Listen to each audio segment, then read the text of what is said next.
안녕하십니까. 김주성의 안식일학교 교과 묵상입니다. 2023년도 제4기 국어입니다. 제목은 권세자들을 향한 선교. 이번 주 교과에서는 권세자들과 부자들을 향한 선교에 대해서 살펴봅니다. 11월 26일 일요일 교과부터 보겠습니다. 제목은 느부갓네살. 재림교회는 보편 속죄를 믿습니다. 그 의미는 그리스도의 죽으심이 모든 사람을 위함이지 하나님이 구원하시기로 작정하신 어떤 특정한 사람들만을 위함이 아니라는 의미입니다.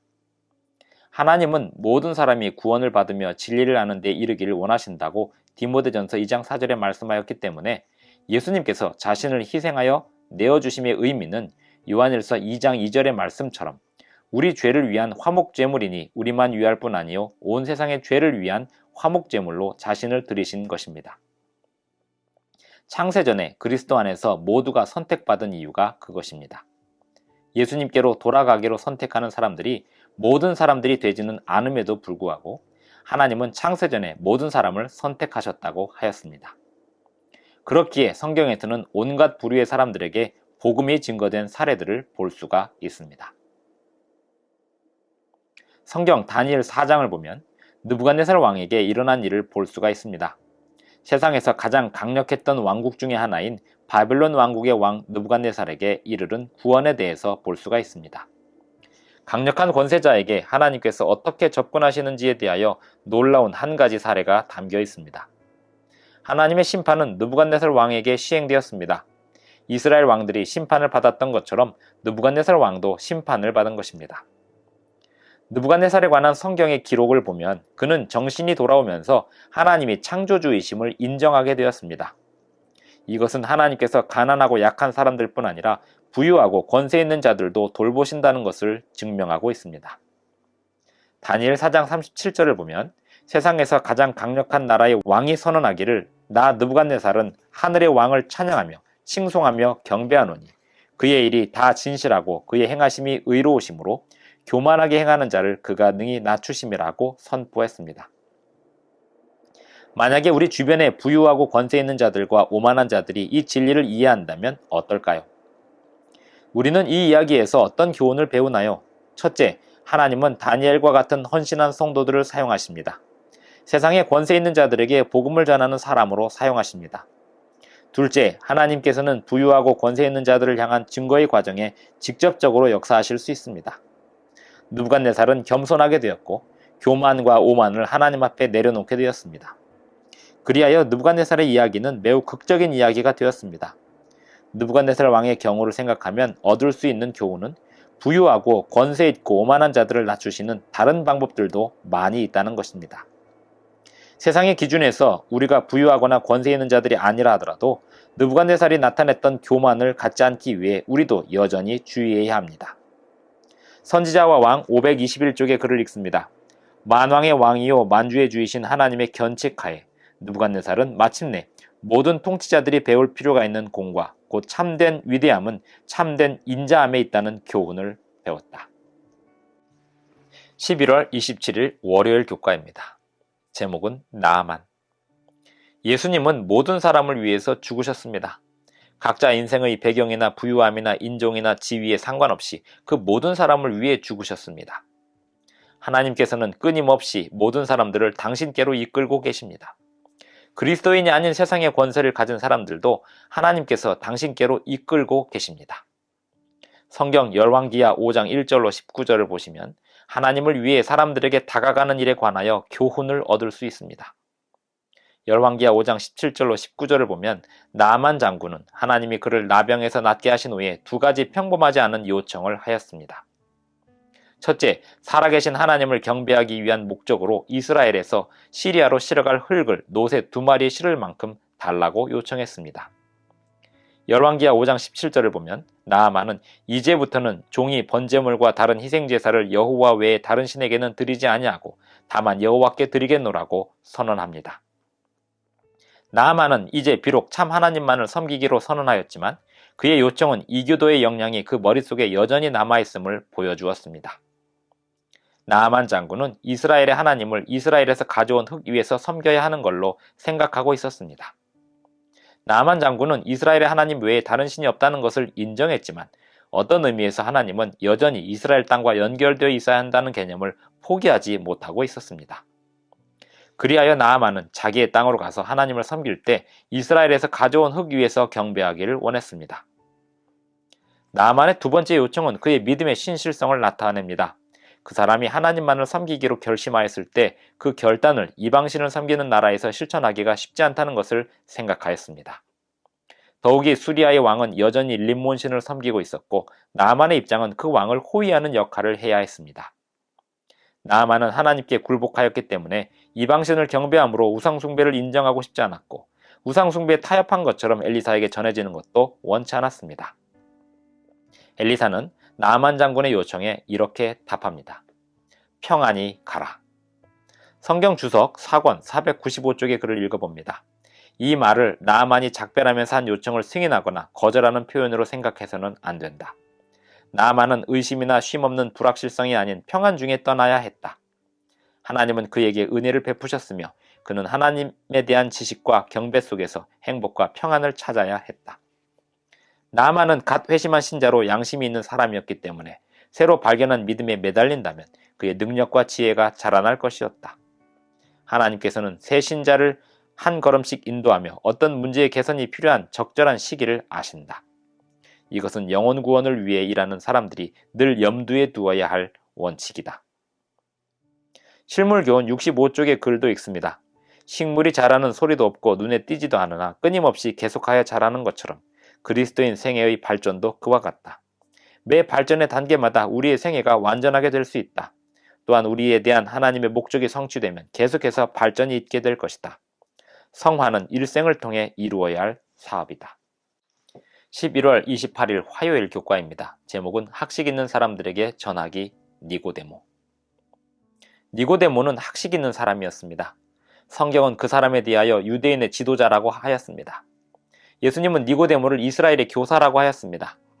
니고데모는 성경에 대한 바른 이해를 가지고 있었고 주님을 향한 영적 갈망을 가지고 있었습니다. 인간적인 관점에서 그 사람은 하나님을 따르는 사람처럼 보였을 것입니다. 그는 모든 계명을 지켰고 유대인 사이에 존경받는 지도자였습니다. 그 사람은 권세가 있고 부유했습니다. 당시에 많은 사람들이 부와 권력을 하나님께서 복주신 증거라고 생각했습니다. 하지만 겉으로 드러나 보이는 것은 단지 겉모습일 뿐이었습니다. 성경 요한복음 3장 1절로 12절을 보면 니고데모는 어떤 영적인 필요가 있었는지 나옵니다. 그리고 예수님이 니고데모에게 어떻게 바로 말씀해 주셨는지 알 수 있습니다. 니고데모가 예수님께 나왔을 때 그 사람은 현상 유지를 원했습니다. 하지만 하나님은 그 중심을 아셨습니다. 그와 마찬가지로 하나님께서는 모든 부유한 자들과 권세 있는 자들이 어떤 배경을 가지고 있든지 그들의 중심과 필요를 아십니다. 니고데모가 예수님께 나온 이유는 예수님의 가르침이 그 사람의 마음을 움직였기 때문입니다. 그 자신의 자존심 때문에 예수님을 공개적으로 주님으로 고백하지는 못했지만 그날 밤 그는 영원한 변화를 시작하게 되었습니다. 예수님이 하나님이 보내신 분이심을 확신하던 그 밤 이후에 그는 여전히 공개적으로 인정하지는 않았지만 예수님을 따르는 제자가 되었습니다. 요한복음 7장 43절로 52절과 19장 39절을 보면 니고데모에 대한 기사가 이어서 나타납니다. 이 구절들을 보면 니고데모는 분명히 예수님께 감동을 받아서 활동하고 있었습니다. 그 사람은 예수님이 살아계시는 동안에는 예수님을 보호하려고 암암리에 시도하고 있었고 예수님이 돌아가신 후에는 예수님에 대한 경외심을 표현했습니다. 의심할 바 없이 예수님은 니고데모를 구원하셨습니다. 대단한 지식과 지혜를 소유하고 있었던 니고데모도 여전히 우리 모두가 그렇듯이 구주에 대한 필요를 절실히 느끼고 있었습니다. 우리는 이미 진리를 가지고 있다는 생각의 함정에 빠지지 않아야 하는 이유는 무엇일까요? 또는 이 정도의 진리면 우리 자신을 구원하기에 충분하다는 생각의 함정에 빠지지 말아야 하는 이유는 무엇일까요? 얼마나 많은 사람들이 구원받는 데 필요한 세천사 기별의 지식을 소유하고서도 구원을 잃어버리게 될까요? 왜 그럴까요? 니고데모는 성경 지식이 매우 많았지만 예수님을 만났을 때 한없이 낮아지게 되었습니다. 그가 가진 성경 지식이 예수님의 말씀에 순종하고 예수님을 공개적으로 시인하고 따르기 전까지 그 자신의 구원에 큰 도움이 되지 못하고 있었습니다. 하지만 예수님이 돌아가신 이후에 니고데모는 예수님의 제자로서 공개적으로 활동하고 그의 지식은 믿음의 행동으로 살아서 움직이게 되었습니다. 11월 29일 수요일 교과입니다. 제목은 부자를 향한 선교. 니고데모와 달리 예수님을 받아들이지 못한 부자의 경우를 보겠습니다. 마태복음 19장 16절로 22절을 보면 어떤 교훈을 얻을 수 있을까요? 젊은 부자 법관과 예수님의 만남은 부유함이 얼마나 위험한 덫이 될 수 있는지 보여줍니다. 다음 말씀을 봅니다. 마태복음 19장 24절입니다. 다시 너희에게 말하노니 낙타가 바늘귀로 들어가는 것이 부자가 하나님의 나라에 들어가는 것보다 쉬우니라. 이 말씀은 물론 부자가 구원을 받지 못한다는 뜻이 아닙니다. 하지만 부유한 자들이 주의하지 않는다면 그들의 부가 구원을 가로막는 장애물이 될 수 있습니다. 결국에 부와 가난은 같은 결과, 즉 무덤을 마주하게 됩니다. 이것은 부유한 자들이 다른 사람들과 마찬가지로 구원을 절실히 필요하다는 것을 의미합니다.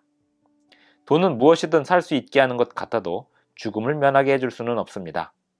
죽음을 면하게 하는 일은 오직 선물로 얻습니다. 믿음으로 구하는 자에게 예수님께서 거저 주시는 선물입니다.